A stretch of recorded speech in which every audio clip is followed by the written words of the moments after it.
Welcome back, ladies and gentlemen, to part 65 of Let's Play Tyranny. In the last part, we killed Archon Graven Ash, who, if I'm honest, I probably viewed as one of the only characters we could have considered a friend. Though, I guess the term friend in this is kind of loose and not really a friend, but you guys get it. You guys get the point. He was the only Archon I would have said was we were not loyal to. We were not loyal to him over obviously over Tunon, but we considered him better than being killed. Oh yeah, let's see if we can get wait, do we have any armor to give him? I have money, so I can just buy some armor. It's fine. Actually, whoa. I'm not gonna. Apparently, one of the Crescent Runners apparently lived. So I'm just put him out of his misery and, you know, fuck him up. You'll have to get through me.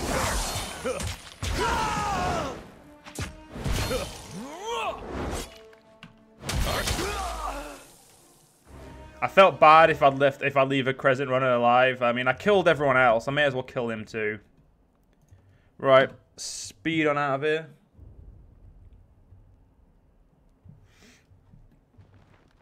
Well, the disfavored camp certainly looks a lot different now that it's empty. Lantry, do you want to speak to us? Greetings, Archon. No, you don't. I thought that was pulsating then, but it's not. Well, I'm actually gonna put off the endgame, ladies and gentlemen, because I've got two things I want to do. I've got something I want to do in the Lethian's Crossing, and I've got something obviously I want to do this as well. Because I did miss a few side quests, and I know one of them has an. I know it's a bit late to give a shit about getting it, but I want to pick it up anyway. Mostly because I just don't want this Let's Play to end. I'm enjoying myself. I don't want to finish like such a great fucking game already. I also haven't got the Dawning Spire, though I do know what it is. Fatebinder, I didn't really expect to see you again. What with everything? Lysania wipes her palms on her filthy robes. I'm just gonna cross my arm and say nothing. Actually, no, it'll take. No, yeah, I'm not arrogant. She swallows and her bows her head. You bested the Archon of War. That's an incredible feat, a legendary feat, provided the Overlord doesn't rewrite the telling of it. I suspect I know why you're here. She glances at Barak. Getting him out of that armor is no simple feat. It's a part of him now, fused into his muscle and skin. Getting anything that gets him out of it, well, it'll be akin to peeling him like a potato. The outside will come off, sure, but it's going to take some of the good stuff with it. I've given it some thought, and I may have a possible solution, and I don't think you're going to care for it though. Or who knows? Maybe it'll be your kind of thing. I'm just going to glare silently. Without Ash's protection, Barak stands very little chance of surviving the removal of his armor. That said, I know of a ritual to ease the process. It requires a component with as much sympathetically in common with the individual as the armor. In a word, blood, because of the iron in it. Precisely. Very good find, Fatebinder. Go on. What's the purpose of this rite? They used it to taking malformed armor off the dead without further mangling the corpse. Only the disfavored are worthy of iron armor, and we bury our own with their arms. Then the Forgebound must be preparing for a time when those no longer remain true. Go on. Unfortunately, given the connection of the Owler with the Overlord's Edict of Storms, the blood will have to come from a ruler, royal blood, enough to fill a tub. And what with Kyros' forces reaping the tears of their rulers, it's a component in short supply.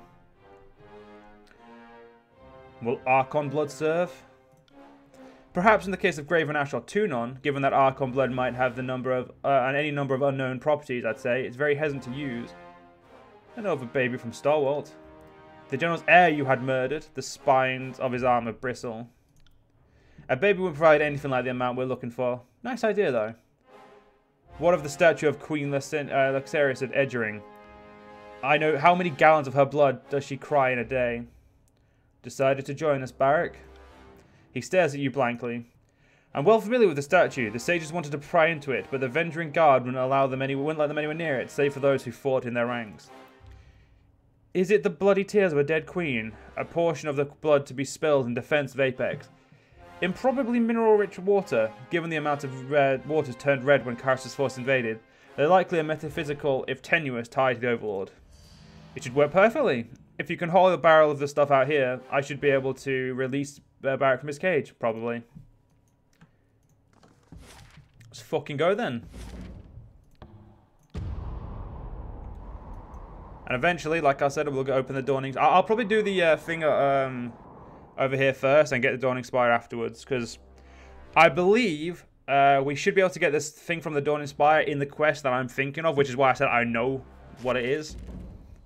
So. Sorry, I can't. Oh yeah, it's just where there might be people inhabiting this now, which is why we're having to rediscover it all. They're Bane. What's up, you Bane bastards? I'm not here. This one is under my protection. Yeah, I don't see these Bane lasting long. We're a bit too high level for these cunts now. I'll tear your skeleton out by your ass. And to be fair, for once we actually have a good amount of abilities against them. I see as the crow flies. Although I seem to be getting my head kicked in, which it doesn't really warrant anything apparently. Apparently there's some more Bane to get, so let's just wait for a second. Let's put the speed up, you know, just to make sure I get my health up a little bit quicker. Let's go. Oh fuck, that's a Malice. An Umbral Malice. I don't know if that means anything different, Another but... battle. I think we're bad at making friends. I have Blade Storm. Blade Storm. Are you afraid of death, worm? Fall before me. Holy fuck, that was cool. Oh shit. I actually got my original weapon straight back out. Another scar? I definitely need to do myself some resting so I can use my, like, what's it called, more... my, things. I got it. Actually, no, let's do this instead. So I actually have health on my companions. Will do. Right. I hate Malices, they hit like a brick. I'm I'm pretty sure it's well documented how much I don't like them. Will do. Right. Fuck you, Malice, you piece of shit. Right, let's quickly loot everything else here.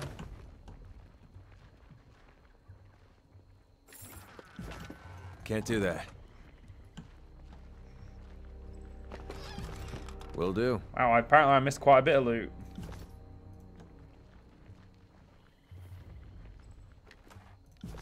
Let's get the quest part. Let's get what we're actually here to do. We'll get that part done first, then we can worry about like exploring this ruin.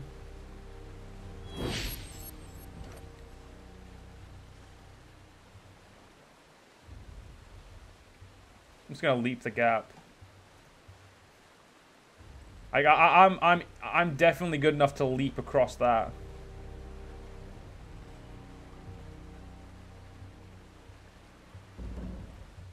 Right, let's just look around now. I wonder if there's anything up here for me. See that? Sorry, I can't. Looks like there was. Sorry, I can't. Yeah, we'll put the game on fast mode for this. There's no reason not to. Actually, no, we're re-exploring an area. I can't do that. We're exploring where we first began the game, and honestly, it's interesting. It's interesting to see it. Like, I mean, technically, there's now no full army of Kyros in the tiers. Like, there's none.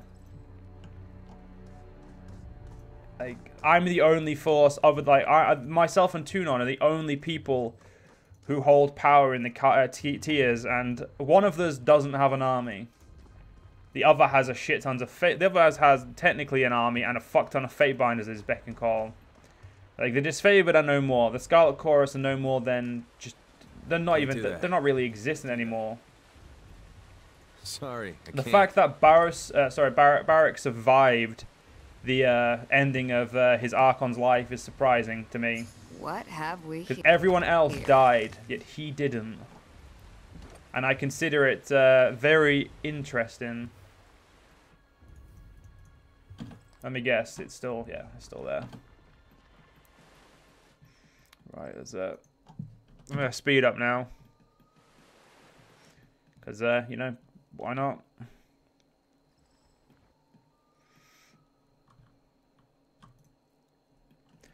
Right, come on, lads. Let's get you over it. It's very nice, though. I must admit, I do like the... I just like the idea of coming back to where you started near the end of the game. Oh, it feels cool. Can't do that. Sorry, I can't. Can't do that. Yep.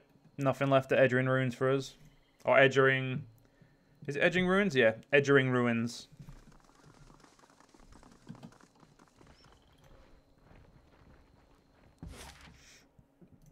Yep. Back to the Secluded Forge. The presence of the curse raises bumps across your skin the moment your stride takes you into the era of infinite influence. The edict of malediction, a baleful presence that clings to you, testing your flesh with almost imperceptible prods as if trying to find a way in. It seems to recognize something kindred in you, sensing you as its progenitor. Perhaps only your connection to it allows you to perceive it at all. The air carries the sound of distant rumblings to you yet another of the Stone Sea's great earthen towers crumbles into the depths of Terratus, throwing a plume of debris hundreds of feet into the air. You haven't seen anyone in your journey, risking the sea having become too perilous for even hardened scavengers and beastmen. Under the Overlord Edict of Stone, a traveller needed only to worry about the shifting land as it bucked with Cain's death throes. Under your Edict of Malediction, however, nothing could be relied on. The land remained treacherous, but now ropes frayed and snapped. Pitons slipped free of their anchorages, and food consistently spoiled before it could be eaten. Just off the road, you can make out a pile of tumbled bodies silhouetted against the horizon, like glints of some small object at its apex. One gets to it further. As you approach with the heaped rocks, you realise that they bear curious shapes. One freestanding stone looks very much like a boot. Another, a round, flashish boulder with 4 lumps along its edge. Seems veined like the palm of a hand. The central pile, however, bears no semblance to anything recognisable. You crane your neck to get a better view of the gleam that caught your attention. Before you do, you see something from this vantage. The stones don't look terribly difficult to climb, but they do seem precariously stacked. I'm going to use stone magic. Weaving an incantation, you draw the sigil of Cain, fallen stone of Archon of Stone, and hurl a pulse of magical energy at the pile. But nothing happens. The apparently unstable pile does not shift so much as shift. It seems stronger than some. It seems some stronger magic must hold in place. I'll attempt to push it. You press against the rocks, but they do not move at all. It feels as if their mere weight resists you. We'll climb the stones. You step onto the nearest boulder and grasp tightly at the rock's ridges. You pull yourself up to the side, your muscles aching, your fingers burning from the biting edges. By the time you reach the top, the skin of your fingers bleed from the numerous abrasions. You're not sure what you expect to find at the top of the pile, but it wasn't an Earthshaker's purple-hooded head protruding from the fissure in the rock. A staff projects from a smaller fissure just to the left of the head, and its end marked by violent stone that glimmers with the cool light of the active magic. A line connects the 2 objects as if the marking is seen in the rock. We'll take the staff. The staff socket should slide easily from the rock. It is embedded, yet it doesn't. It still doesn't move. Take the head. The head has a little give, just as much as you expect of a head connected by some nick to a body. You might be able to force it free, but the thought is not a pleasant one. We'll remove the head.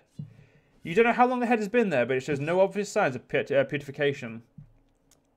You grab it by its stringy white hair and slide a knife under the chin, sawing at the head. The work becomes slick as your hand and blade are quickly coated in blood. You sew for muscle and bone, but manage to get the head free of the stone. What's left is a mangled stump of a bloody neck rising from the rock. Examine the head. It's not of anyone you recognize. Greasy hair falls in tangles around the sunken features. The mouth hangs slightly agape, smeared in blood, and the eyes stare vacantly ahead. We'll break the staff. You snap the Earthshaker's staff and feel a shudder in the stone beneath your feet. Before you can react, your stomach lurches as the pile tumbles over. You leap free of the crashing boulders and land in a smooth roll before coming to your feet. Among the rubble, you find the corpse of an Earthshaker, still in its fine robes. He has a few items on his person, including some potions, and you scrounge them. You find no indication of what he was doing here or how he became trapped in stone. Morale now fatigue, exhausted. I guess I can have a quick rest.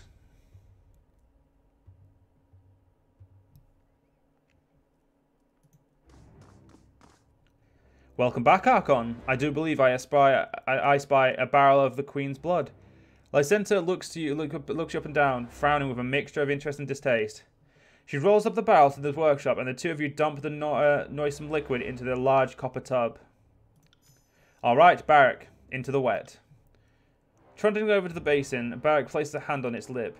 He flops heavily into the vat without a word and lies there motionless. Here goes everything. Lysentia mutters and traces a series of luminescent sigils in the air as she circles the tub. The hairs on your arms and the back of your neck slowly rise. The vat begins to bubble and metal grinds against metal as Barak releases a prolonged hiss. The smith puts a hand to one of Barak's sharp spines and slowly draws it from him as if pulling a blade from its sheath. You barely make out Barak's pain grunt under the workshop myriad sound. The shard comes free with bloody strands of flesh dangling from it. Yeah, this is just one more battle, son of Barak. Stand strong, soldier. You can barely perceive Barak's nod, but his shoulders square visibly. From crusted red liquid sluices between the gaps in Barak's armor, darkening as if the grime and the filth from his carapace mixes with the blood of a queen and stone shield alike. He shudders, his left gauntlet clamping tight over the space left by one of Lysentia's past excursions. Chanting, the smith places a chisel to the side of Barak's helm and knocks on it, and 3 times with a hammer. Each blow resounds more loudly than the last, and the third is accompanied with a sound like a blade slicing into armor. She places both hands on one of the metal spines and crowning Barak's head and begins to pull. He screams.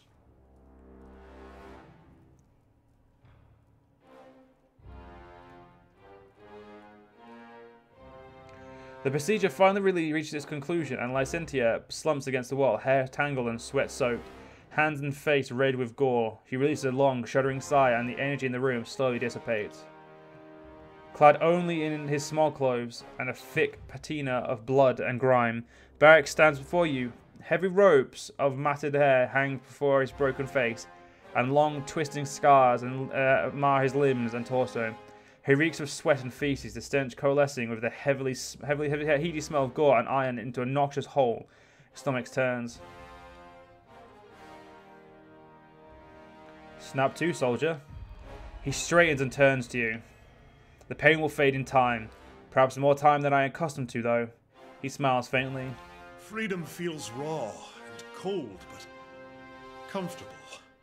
Welcome back to the life of the free, you walking pile of... I'll have to dream up some new names for you, won't I? Anyway, put some pants on. I'm tired of looking at your... everything. Now, I can actually draft your official portrait for the Chronicle. You have no idea how much this omission has haunted me. I hate to cut this short, but I'm dead on my feet, and there's one last thing we need to settle. Her eyes meet yours. I'm keeping the aloe we pulled off of him. In exchange, I took the liberty of forging the sample you brought me into an axe. I hope it's worthy of you. She pulls a long, hefted, bearded axe from the wall and proffers it to you. Its head glimmers in the wan light of the forge. I'm just going to glare silently. If you'll excuse me then, I think I need a weaker sleep. She sets the axe on a crate near you and backs away. I'm going to take the axe and leave. Hefting the axe, you feel energy coursing through it. A spark leaps from the curved blade with an audible crack. You turn and leave Lysentia to her rest.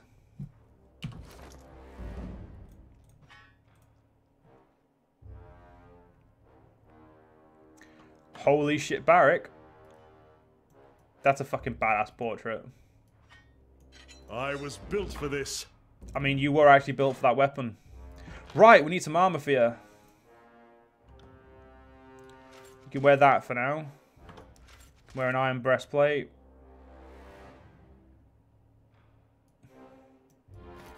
It's the best I can do, Barak. I'm sorry.